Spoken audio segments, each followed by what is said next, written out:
My friends, you have come here today with a question that is not a question at all, but a desperate plea from the heart of a war zone. You ask, with the trembling voice of a soldier pinned down by enemy fire, how do I control my emotions around a narcissist? And in this plea, I hear the echo of 1,000 battles already lost, for the question itself is the most masterful trap the narcissist has ever set for you.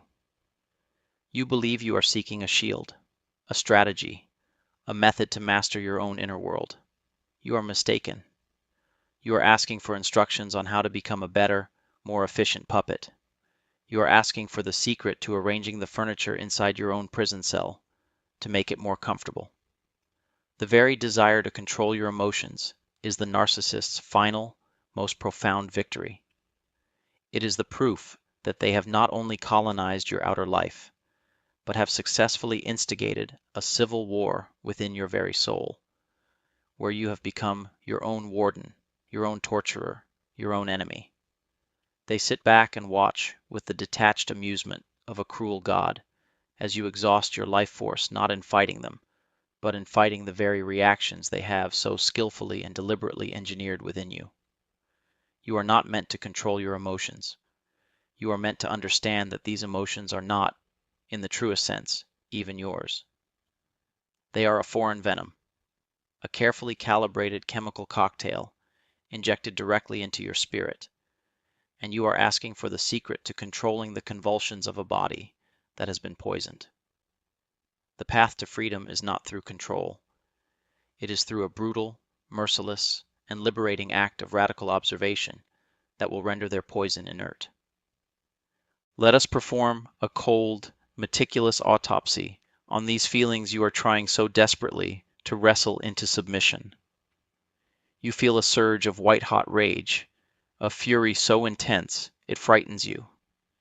You try to control it, to stuff it down, believing it is a flaw in your character. You are wrong. This rage is not your flaw.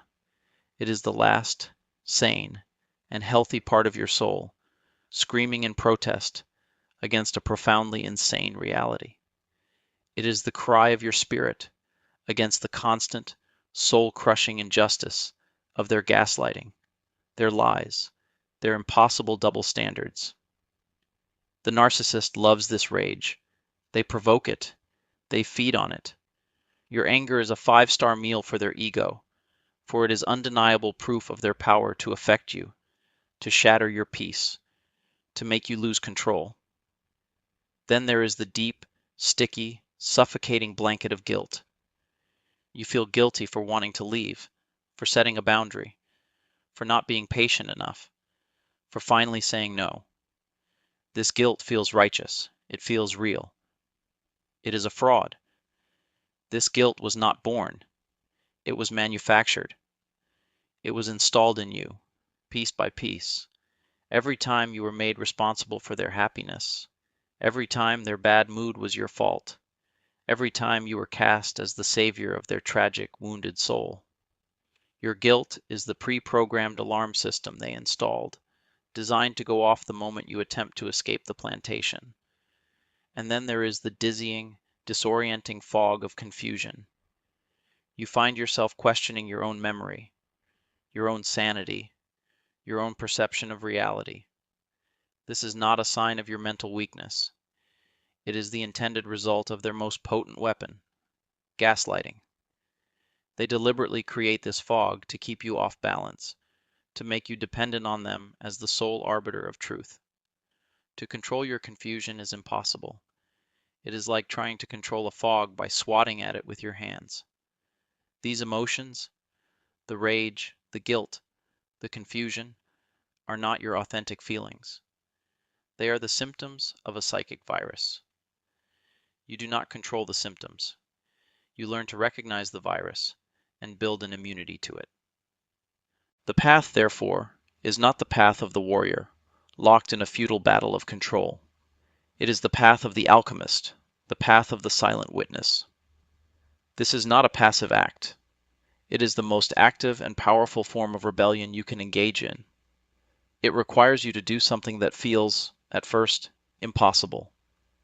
You must learn to watch the storm rage within you without becoming the storm. When the narcissist says the one thing they know will trigger your rage, you must not suppress it. Instead, you must become a scientist in your own inner laboratory. You must create a space, a distance, and observe. You say to yourself with a cool detachment, "Ah, there it is. The stimulus has been delivered, and here is the predictable chemical reaction. The heart rate is increasing. The flush of heat is rising. The thoughts of injustice are beginning to spin. You are not the rage. You are the vast, silent, conscious space that is observing the phenomenon of rage. You are the sky, and the rage is a violent thunderstorm passing through. The sky is not damaged by the lightning. It is not broken by the thunder. It simply allows the storm to happen, and in that allowance, it remains utterly and completely untouched. When the wave of guilt washes over you, you do not drown in it. You observe it. There is the guilt program, running again. A phantom echo from a defunct system. You greet it not as a legitimate commander of your soul, but as a ghost rattling chains in an empty house. You see it, you name it, and in the seeing and naming, you strip it of its power. This practice of mindful, detached observation is the ultimate gray rock method, elevated to a spiritual art form. You are not becoming boring or emotionless. You are becoming untriggerable. You are becoming an unbreachable fortress. The narcissist, who is an expert at pushing buttons, will find that your buttons are no longer connected to anything. Their provocations will land in a vast, silent space, and the lack of a reactive echo will drive them into a fury or a profound boredom. This is the alchemy. The energy that once fueled your rage, the energy that was consumed by your guilt, the energy that was scattered by your confusion, that very same energy, when it is no longer wasted in futile reactions, is reclaimed. It pools within you. It becomes a reservoir of immense personal power.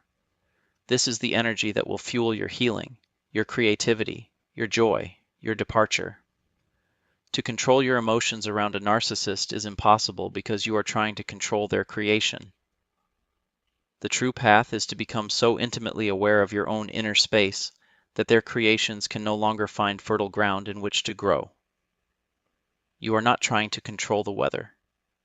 You are realizing that you are not the storm, but the sky. You are not trying to control the puppet's dance.